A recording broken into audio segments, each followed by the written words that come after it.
किंतु उसके अशिष्ट व्यवहार से भयभीत होकर ब्रह्मा को पुकारा। ब्रह्मा ने उदंड बालक को शुक्राचार्य के दायित्व में सौंप दिया। इंद्र मान लेते हैं कि गुरु ही श्रेष्ठ है। गुरु शुक्राचार्य जलंधर को शस्त्र की शिक्षा देते हैं। यह देखकर नारद देवलोक में आने वाले संकट की सूचना देते हैं। शुक्राचार्य वन में वनवासियों की सहायता से जलंधर की परीक्षा लेते हैं, जिसमें वो सफल होता है।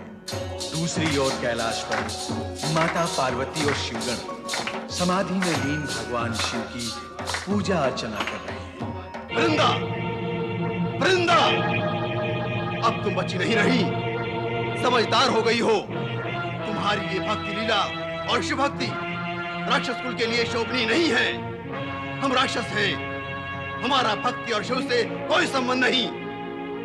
प्रणाम पिताजी। कुल परंपरा के विरुद्ध अशिष्ट आचरण करके यदि तुम शिष्टाचार का ढोंग करोगी तो वो मुझे स्वीकार नहीं होगा। पिताजी, मैंने आपको प्रणाम किया, आपने इसे ढोंग कह दिया। मैं भगवान शिव की भक्ति करती हूँ, उसे आप कुल परंपरा के विरुद्ध मेरा अशिष्ट आचरण कहते हैं। क्यों क्यों कहते हैं आप ऐसा पिताजी? अंधकार से हटकर उजाले की ओर जाना क्या अशिष्टता है? परम शक्ति की सत्ता को स्वीकार करना क्या कुल परंपरा के विरुद्ध है? भगवान शिव की चरण में जाकर अपना दुर्बल मन निर्मल बनाना क्या अनुचित है पिताजी? वृंदा, मत भूल कि तू अपने पिता के सामने खड़ी है, और ये भी मत भूल कि मैं कोई निरा बालक नहीं और तू कोई ऋषि मुनि महात्मा नहीं जो मुझे ज्ञान के घूंट पिलाने लगे। मैंने तो जो सत्य है वही कहा है पिताजी। अर्थात मैंने जो कहा वो असत्य है। हमारे राक्षस कुल में भक्ति पूजा नहीं होती। क्या मैंने ये असत्य कहा? मन की दुर्बलता और निर्मलता से हमारा कोई संबंध नहीं, ये क्या मैंने असत्य कहा? हम उजाले के नहीं अंधकार के मानने वाले हैं, ये भी क्या असत्य है? सत्य तो है, किंतु अत्यंत कटु, अनुचित, अप्रिय, कष्टकारी और पीड़ाकारी सत्य है। मानव विरोधी है। ऐसे अशुभ और अमंगलकारी सत्य के पाश से मुक्त होने में ही कल्याण है पिताजी। वृंदा, तो तू मुझे अब गुरु ज्ञान देगी। मेरी पुत्री मुझे मंगल अमंगल का पाठ पढ़ाएगी। अब तेरे कहने से हम अपनी परंपराएं छोड़ देंगे। देव और दानों के सारे मतभेद भुलाकर वो करें जो तू करती है।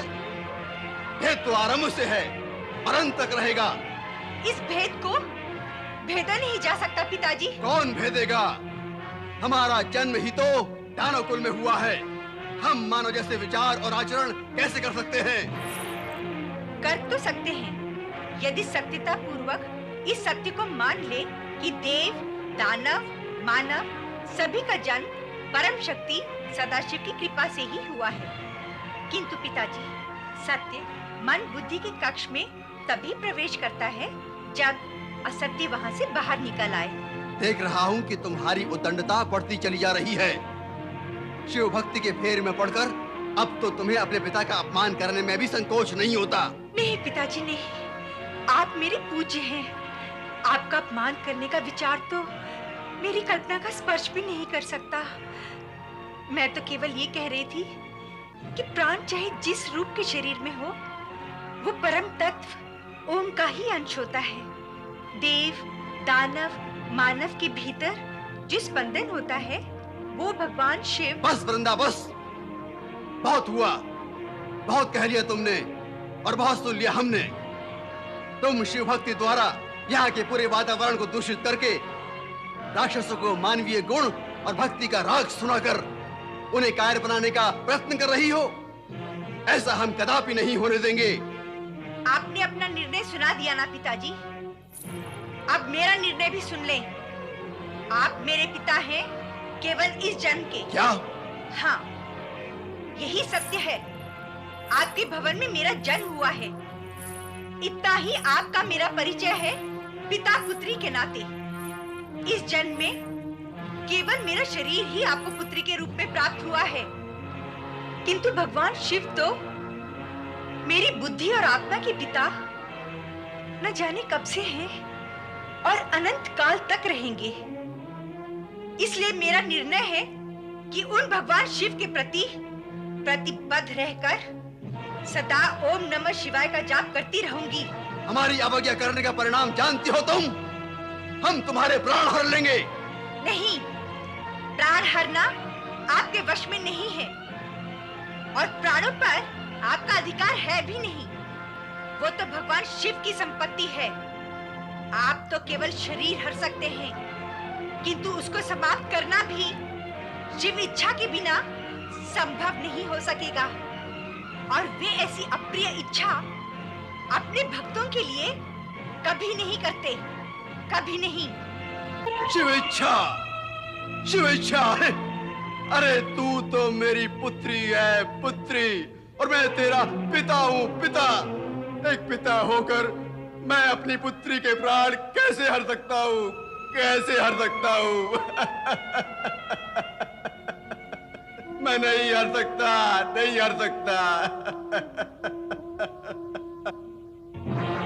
किंतु दैत्य गुरु शुक्राचार्य से मिलकर मैं तुझे कठोर से कठोर दंड दिलवाऊंगा और तुझे शुक्राचार्य की आज्ञा का पालन करना ही पड़ेगा।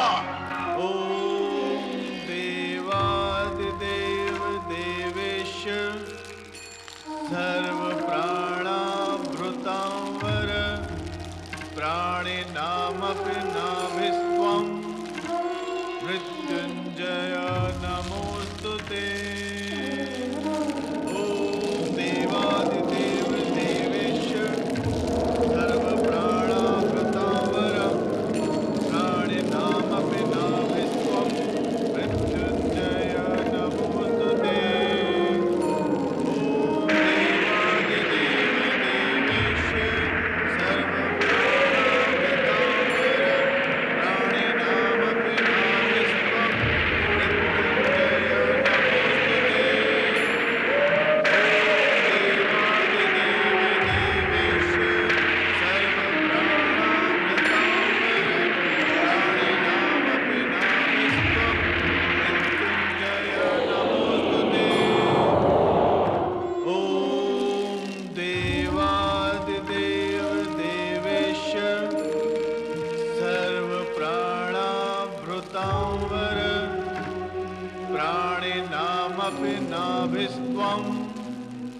मृत्युंजय नमोस्तुते। ओम देवादिदेव देवेश सर्व प्राणाभृतांवर प्राणिनामपि नाभिस्त्वं मृत्युंजय नमोस्तुते।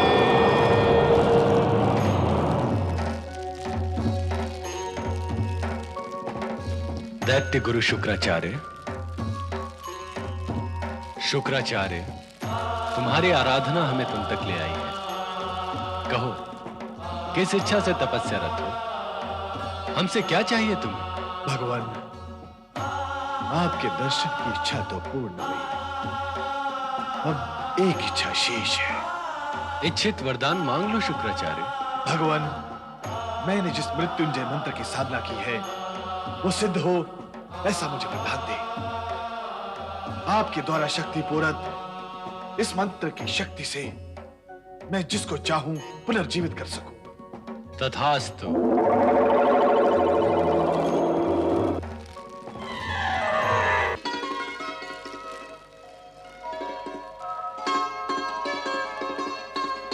मुझे मृत्युंजय सिद्धि प्राप्त हुई है।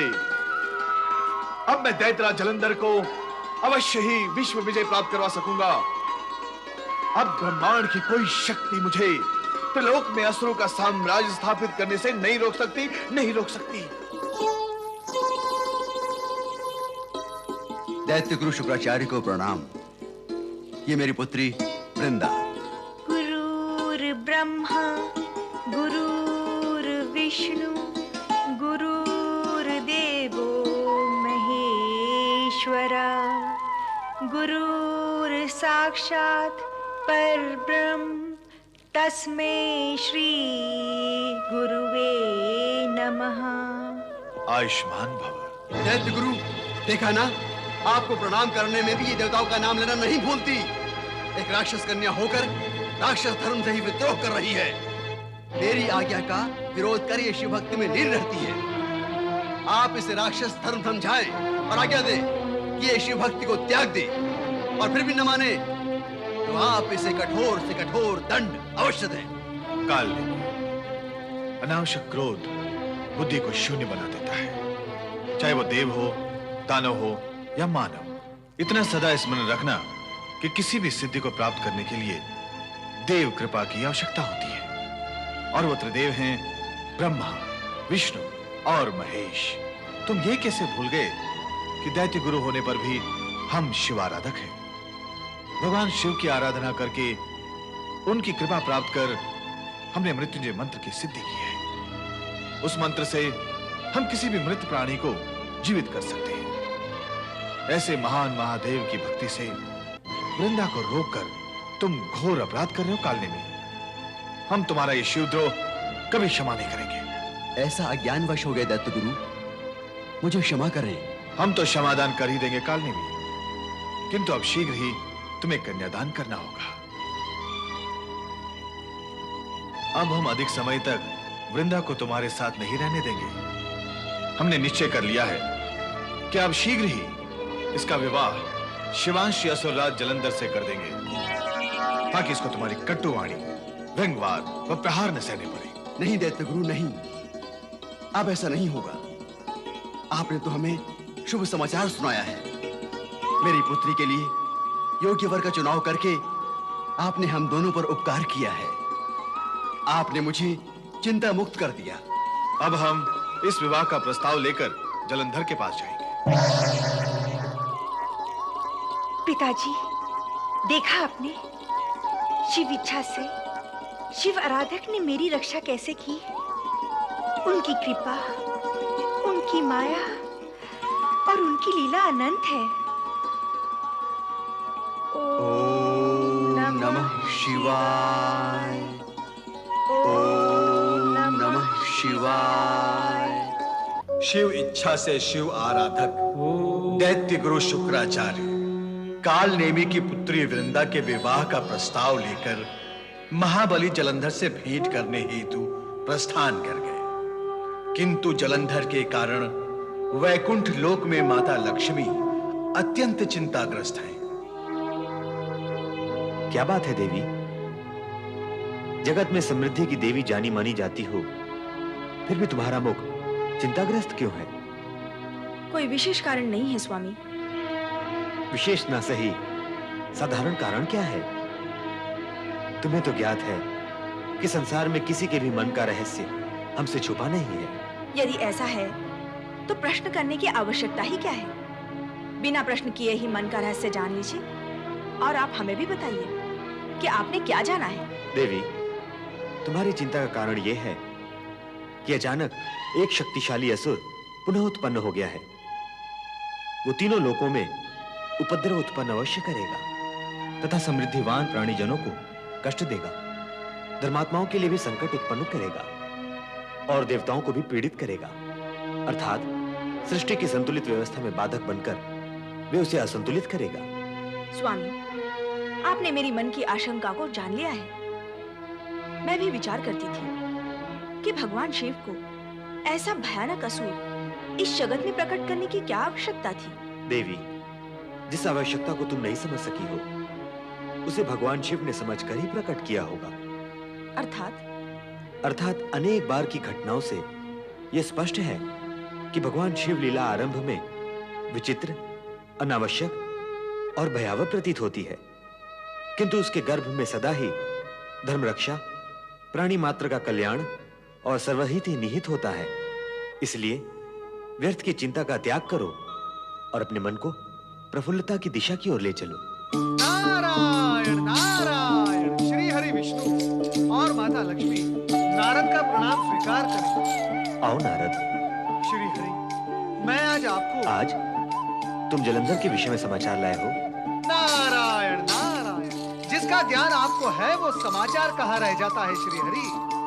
समाचार लाना ये सत्य नहीं, समाचार के बहाने वैकुंठ आकर आप दोनों के दर्शन करना, यही मेरा स्वार्थ है। विषय की दिशा को बदलना भी तुम्हारी लीला का ही एक अंग है नारद। माता, ऐसा कदापि नहीं है। क्यों नहीं?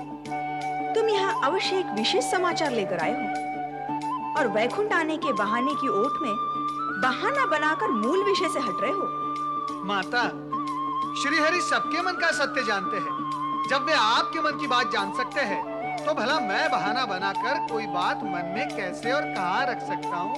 नारायण नारायण। नारद, ये सत्य है कि श्री हरि सब कुछ जानते हैं, किंतु ये भी सत्य है कि हर बात उनसे पूछी नहीं जा सकती। इसलिए वो बात जिसे मन में यहाँ सुनाने का विचार लेकर तुम आए हो, सुनाओ। नारायण नारायण। आपके इस हट और आग्रह के वशीभूत होकर मैं अपने मन की बात सुना तो दूंगा माता, किंतु भय है मुझे आपके कोप का भाजन बनना होगा। क्यों? सत्य कटु होता है माता। इसे सुनाने वाले के लिए साहस और सुनने वाले के लिए संयम की आवश्यकता होती है, किंतु कटु सत्य यह है माता कि सुनाने वाला तो साहस किसी न किसी प्रकार जुटा ही लेता है, किंतु सुनने वाले के हाथ से संयम का पल्ला सदा ही छूट जाता है। नारायण नारायण। नारद, आजकल तुम अधिक बोलने लगे हो। ठीक है माता लक्ष्मी, अब अधिक नहीं, केवल संक्षिप्त में सत्य बोलूंगा, जिसे सुनकर आप न केवल आश्चर्यचकित हो जाएंगी, अपितु असुरों के प्रति आपका दृष्टिकोण ही बदल जाएगा। उससे पूर्व तुम बदल जाओ और कहो क्या कहना है। स्वामी, आप ही बताइए, नारद क्या कहना चाहते हैं?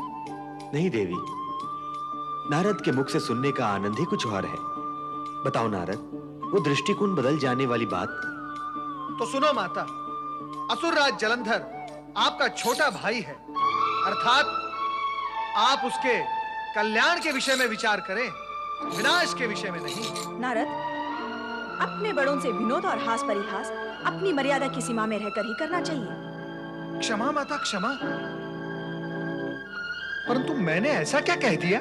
असुर जाति में मेरी गणना करके ये पूछ रहे हो कि क्या कह दिया?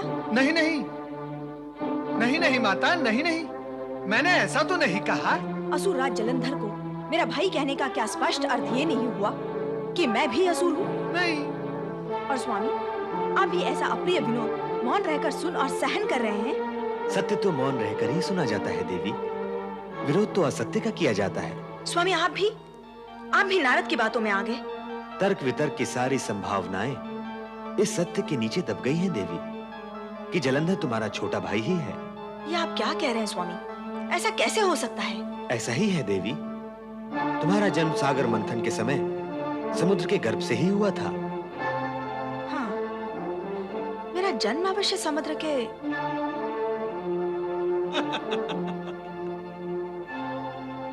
जलंधर का जन्म भी समुद्र से ही हुआ है, अर्थात समुद्र ही तुम दोनों के पिता हैं। अब आप ही बताएं माता लक्ष्मी कि आप जलंधर की बहन हैं अथवा नहीं। नारायण नारायण। जिसे आप मेरा अप्रिय विरोध समझ रही थी माता, वही अटूट सत्य निकला। इस सत्य को स्वीकारने में तुम्हें कोई आपत्ति नहीं होनी चाहिए देवी। अब आप ही निर्णय करें माता लक्ष्मी कि आपको जलंधर से घृणा करनी चाहिए अथवा प्रेम। प्रभु, क्या नारद यहाँ आपकी प्रेरणा से आए थे? जगत के सारे कार्य कहीं ना कहीं किसी न किसी से प्रेरित होकर ही होते हैं।